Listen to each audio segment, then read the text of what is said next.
you know, pull the trigger. You know, that's what I train to do. I train every day. You know, I've put myself in the best position to seize these moments. And like I've carved this path for myself. You come from a boxing lineage. I had no one. I've had no one. I'm a Olympic bronze medalist. That's not a big deal for me. I still lost. I had to lose to win that medal. So it makes no sense. For me, this is my Roman Empire becoming the best of the best, and to prove that I'm the best is to beat the best.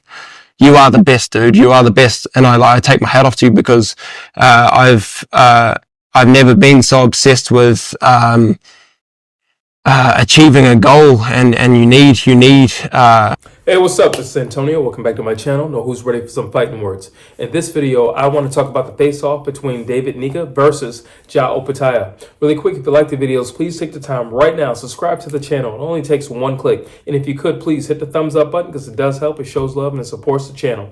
Now, let's get into this. This is a good face-off. Very intense. Not a whole lot said. Very subtle. But there's still a lot of things to take away. And because you have one person who's, for the most part, pretty articulate, David Nyika, and then you have another individual who's just overall intense, Jai Opetaia. David is really focused on the sparring. So I'm going to start off right there. David is really focused on the sparring. And I get it, you know, you sparred somebody. One, unless you sparred somebody maybe 6 months ago, 6 months to a year ago, that doesn't mean a whole lot, because people change, they get better. They form to their craft, they form to their style. So if let's just say they sparred 2 years ago, 3 years ago, whatever. Jai's had fights in between. He's gotten better. He's gotten much better. He's learned from those fights. He's learned from those training camps. So unless it's 6 months to a year, I don't care that much about sparring.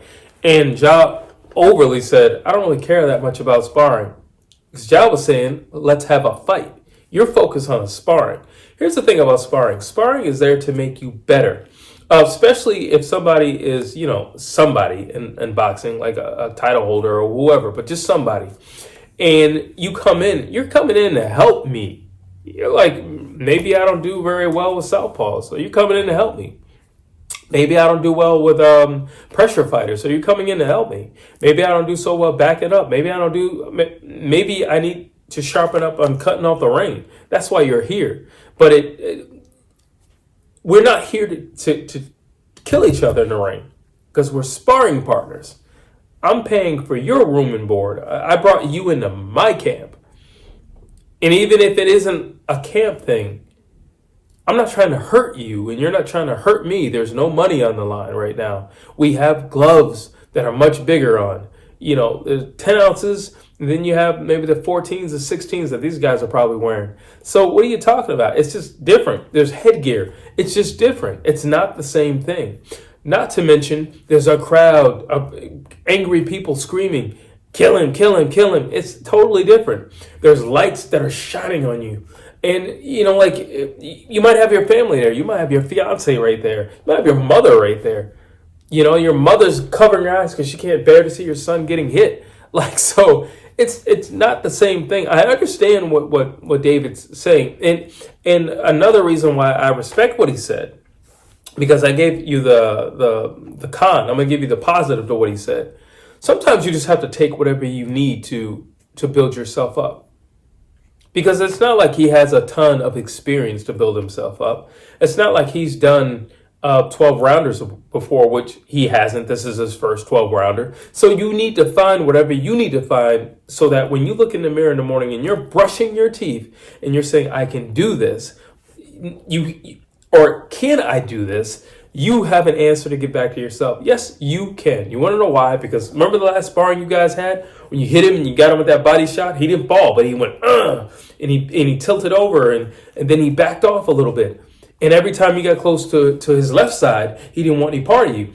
Whatever you have to do to tell yourself, that's what you have to do. So I'm not mad at that. I'm not mad at that at all. And in fact, you know, I encourage that.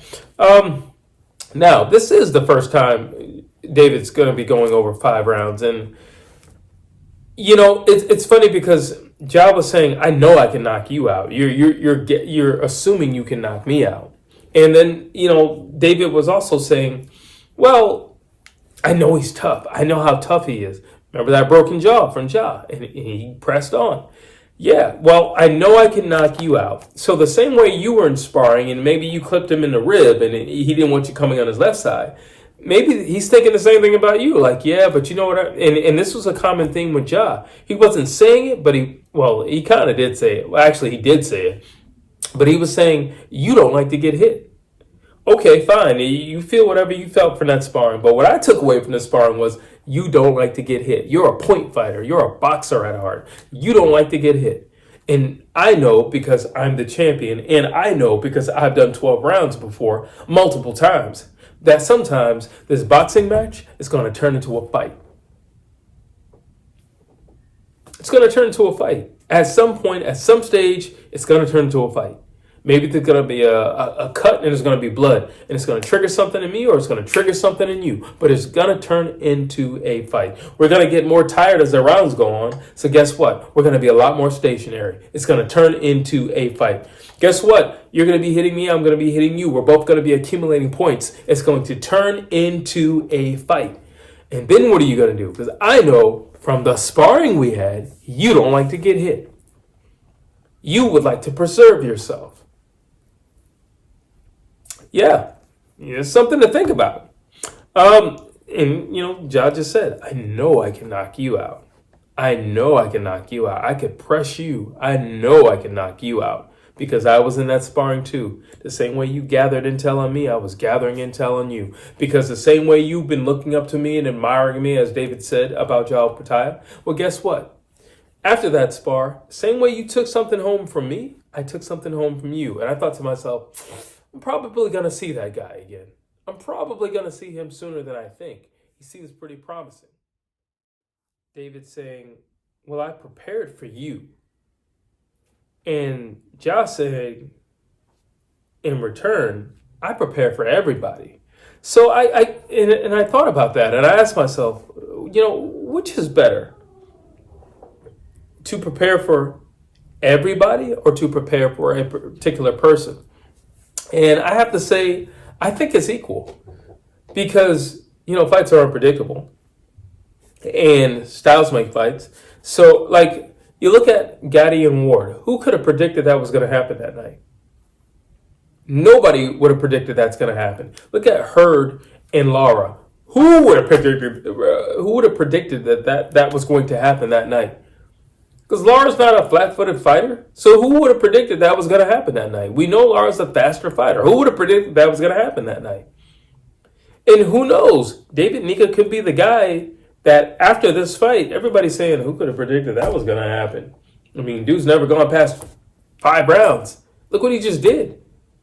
He's so green. Look what he just did. Who could have predicted that was going to happen? You never know. So I agree with David for saying, hey, I'm preparing for you. I'm making your dinner. I'm not making dinner for everybody. I'm making your dinner. I don't care about everybody else. I don't care about everybody in your camp. I don't care about your daddy. I don't care about where you're from. I don't care about anything. I care about you. I prepared for you. While you have Ja in contrast saying, I'm prepared for anything and anybody. As we fight, aliens could fall from the sky and start shooting off laser pistols, and I would be prepared for that. They could drop a lion in the cage, in the ring with us, gladiator style, and I would be prepared for that. I am prepared. You could get sick or stump your knee, and Tyson Fury could come out and fight in your place. I would be prepared for a 6'11" dude who's 280 pounds. I would be prepared for that. Which is better? That's tough. I think in the early rounds, it's a smart thing to have a game plan and prepare for a particular individual. I think when the going gets tough and the championship rounds are around the corner and you're both tired, you're both bruised, maybe your eye is shut, and your cornerman saying, hey, this is closer than I thought. I don't know. Then I definitely think Jai Opetaia's his mentality is, I'm prepared for anything. If my jaw breaks again, I'm prepared for that. I'm prepared to endure that pain, march forward, and continue to throw punches until you succumb from damage or the fight is stopped. But I will not be backing up, and I will not be running from the likes of you. So I think they both have a great argument. I think David has a great argument, the first 5 rounds. That's what he's used to. And I think Jai Opetaia has a strong argument if things get spontaneous in there and the fire gets cooking early. But especially round 7 on, when those championship rounds are just around the corner. So I think they both have a good argument. Let's see. Here's another thing I didn't particularly care for from David. It was a little too much flattery for me. I didn't like all the flattery. I look up to you, and you're great, and I didn't like all the flattery, and I don't. The first thing that came to my mind as Jai was just staring like through his soul, the first thing that came to my mind was Anthony Joshua and Andy Ruiz. You all remember Andy Ruiz was a replacement because Big Baby Miller had every kind of steroid under the sun, the stuff that they put in cows. He had that in the system. So he was out. Andy Ruiz comes in. He's a big, healthy, round guy. And he's really nice. He's really polite. And he talks like this. So it knocks you off your game. So EAJ was already set to take on Big Baby Miller, who he couldn't stand. And he hates the guy. Now he has to prepare to fight this guy who looks like the Pillsbury Doughboy. And he's really, really, really nice. Just like David Nyika. Really nice. And I do believe that the fire that AJ had for Big Baby, it burned out because he had Andy Ruiz. So it just burned out. And I think that, and I don't think he was acting, but I do think the nice guy role of Andy Ruiz rocked AJ to sleep, in a sense. It just, that's what we say in the street, just, he rocked you to sleep. You thought he was one way, and then he came in being this nice, lovable guy, and as in return, you met his energy with, well, I can be a nice gentleman myself, and you want to be respectful? I can be respectful. I was dealing with, Big Baby Miller, who's not respectable. So I came here to not be respectable, but it seems that you're going to be respectable. So I'm going to be respectable right back. No, you should have kept that dog and that fire in you. And I do believe that's part of the reason why Anthony Joshua got clipped in that fight. I said that to say David Nyika is super nice. And honestly, I do believe this is just who he is. I don't think he's acting. I don't think he's in character. I think this is actually just who he is. I think this is David Nyika. I just think this is who he is. But Jai Opetaia didn't bite. Not like AJ. Jai's looking at him the whole time, just, he's not biting. He's not biting. And, and David's like, you're great, and, I'm obsessed with you, and, you're a great fighter, and all these things. And he's like, that's cool. I'm still going to knock your head off in like 48 hours. But that's totally cool. That's totally cool. I'm still going to knock your head off. You can keep all of that. You can save all the flattery. I don't care. We'll be friends after the fight. And then he capped it off with, yeah, I know David. He's a cool dude. But I'm not biting. It didn't look like Jai bit. Anthony Joshua bit. And I do think that is a huge reason. Psychologically, he turned it off. He turned the switch off. The killer Anthony Joshua, he turned it off. And then the gentleman came back. The English gentleman came out. And he shouldn't have did that. Now, some things don't change. The fear of getting hit. David says, fighting scares me.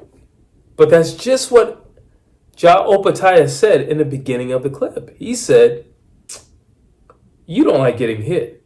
And David doubles down, confirming what Jai said. Well, I don't like getting hit. I've never been in a street fight. This scares me every day. And I'm thinking to myself, why did you say that? Now, part of me was thinking, why did you say that? The other part of me was like, I really admire his transparency. You're never going to hear a fighter say that. And I admire his transparency. I really do. But at the same time, why did you just say that? If I'm his coach, I'm like, dude, don't you ever say anything like that again. You keep that stuff between you, your journal, and your girlfriend. Don't you ever say that stuff again. I don't even want to hear that stuff from you. Don't you ever say that stuff again. And, but it confirmed what Ja said. Ja flat out said, you don't like getting hit. And then he flat out confirms that he doesn't like getting hit. I didn't like that at all. Let me ask one more question, and then I'm going to end this video. David says, I come from a music background, and you come from a fighting background. So it's clear that I wanted more because this was not my lane. This was not my path in life. I chose to cross the street and come over into this fighter's world. You didn't. This was given to you. This was put in your lap. This is what was expected of you. This was not in my cards. This is a conscious choice that I've made to come into this world and face this danger day in and day out. Okay, let's go down that road. You could make the argument, yeah, sure, that, maybe I'm destined for this. Maybe I wanted more. I don't have to be here. This was not my route. I face my fears every day in the gym because I don't like to get hit. Or there's Tim Zhu, there's Nikita Zhu, there's Connor Ben, there's Chris Eubank Jr. There's a lot of them. Chavez's son. There's a lot of them. You think it's easy to get from under that name? Let's just go with that. Now, granted, Ja's, whoever is in his family, who's comes from a fighting family, whatever. Well, you think it's easy to slide from under somebody else's name? You think it's easy to slide from somebody else's shadow? No, it isn't. Even if they didn't, reach the heights of a Nigel Benn, of a Chris Eubank Senior. No, okay, but still, I have to earn I have to make my path. I have to make my path. That name, Zoo, is only going to get me but so far. Will it get me a good promoter? Yeah. Will it give me a big check? Yes. Will it pack out a venue? Absolutely. But that's all it does. Because the minute I walk in there, it means absolutely nothing. And in fact, I would argue it means more against me. Because let's just say my opponent beats me. He doesn't just beat me. He beats my lineage. He takes the name. I'm nobody. Chris Eubank Jr. is nobody, but Senior is somebody. He will take the name with him. It means something. Zoo means something. Ben means something. Means something. Yes, it means something. Absolutely. Yeah, I don't want to disgrace my family line. I don't want this guy to walk off with our family name. It means something. So the same way you say, well, I'm in a world that I don't belong in. Okay, that's true. And I'm in a world that's chaotic and I'm not used to it and I'm forging my way on my own. That's true. And that's I admire that. But I suppose the same pressure is on this individual. Because something is expected of you. Nothing is expected of you. Nothing. You just, as he put it, I just showed up. Well, he was expected to show up. So when you're both giving the speech at the banquet, but you actually, it was spontaneous and you were called onto the stage, versus this guy who is on the marquee to speak and close out the banquet. Who do you think has more pressure on him? You? Certainly not.